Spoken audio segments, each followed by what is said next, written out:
Hi guys, welcome to our new storytelling show. Today's episode is a true crime story that turned into a horror story. Turn on the playlist stories to get better experience one story after another. Subscribe to our channel to listen new horror stories every night. Detective Alan Graves had worked on some disturbing cases in his 20-year career, but nothing had prepared him for Black Hollow. The case was simple at first. The Whitmore family, father, mother, and two young children, had vanished without a trace. Their house, sitting at the edge of the woods, was left unlocked, untouched. Dinner plates still sat on the table, food rotting on them. The back door was wide open, leading into the dense, ancient forest. There were no signs of forced entry. No footprints leading away. Just silence as Alan and his partner, Detective Miriam Cole, entered the house. A chill settled in his bones. The walls were lined with family photos, all smiling faces, but something felt wrong. He walked past a portrait of the Whitmore family and froze. His breath caught in his throat. Had the eyes in the photo just moved? He stepped closer, heart pounding. The picture was ordinary, yet, for a split second, he could swear the eyes had shifted to look at him. Miriam called from the kitchen, snapping him out of his thoughts. "You need to see this." He followed her voice, the wooden floor creaking beneath his feet. When he entered the kitchen, he found her standing in front of the fridge, staring at something on the wall. A message had been carved into the wallpaper with what looked like fingernails. "We never left." The words were jagged, uneven, as if they had been scratched by someone in a frenzy. Alan swallowed hard. "What the hell is this?" Miriam shook her head. "I don't know. But it gets worse." She pointed to the dining table. On one of the plates was a single, withered hand, small, like a child's. It was fresh, yet the Whitmores had been missing for over a month. Back at the station, Alan and Miriam combed through everything they had gathered from the house.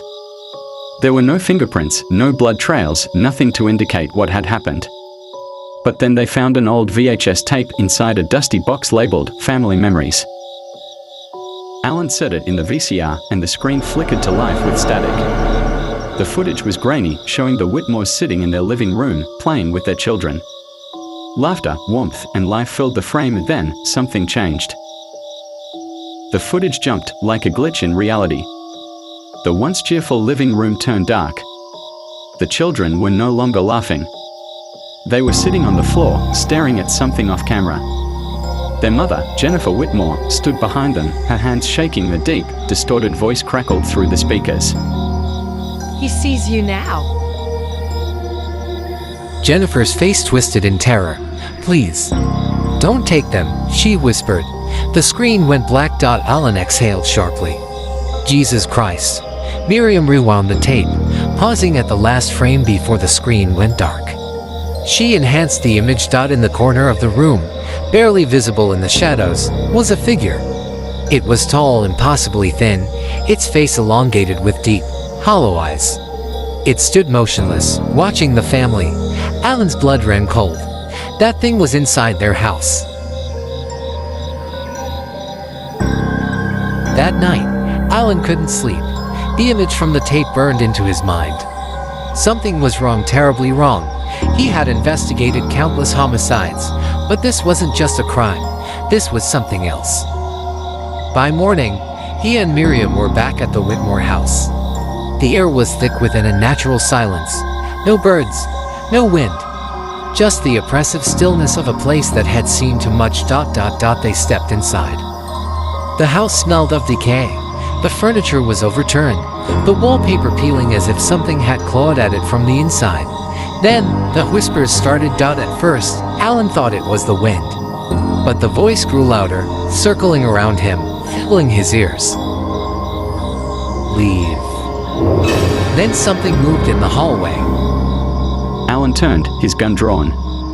Shadows twisted unnaturally along the walls, stretching and bending as if they were alive. Then, he saw it. A figure stood at the end of the hall. Its body was distorted, its head tilted at an unnatural angle. The hollow-eyed creature from the tape. And it was smiling. Alan barely had time to react before the lights flickered and the house exploded into chaos. Alan turned, his gun drawn. Shadows twisted unnaturally along the walls, stretching and bending as if they were alive. Then, he saw it. A figure stood at the end of the hall. Its body was distorted, its head tilted at an unnatural angle. The hollow-eyed creature from the tape. And it was smiling. Alan barely had time to react before the lights flickered and the house exploded into chaos. Alan and Miriam ran. The floorboards beneath them seemed to shift, stretching the hallway into an impossible abyss. The walls groaned as if the house itself was alive. They reached the front door, but it slammed shut on its own. From behind them, a guttural voice rasped, "You can't leave." Alan turned, heart hammering. The figure loomed closer. Then, everything went dark. When Alan opened his eyes, he was no longer in the house. He was in the forest.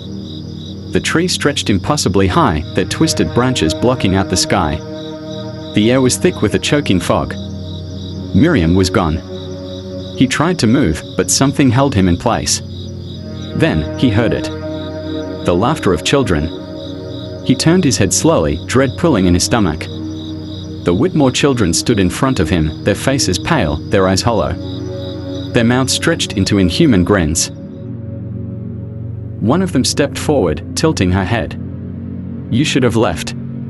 Alan tried to scream, but the fog swallowed his voice.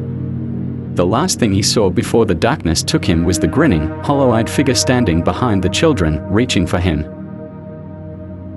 A month later, the town of Black Hollow was abandoned. The Whitmore house stood empty, untouched.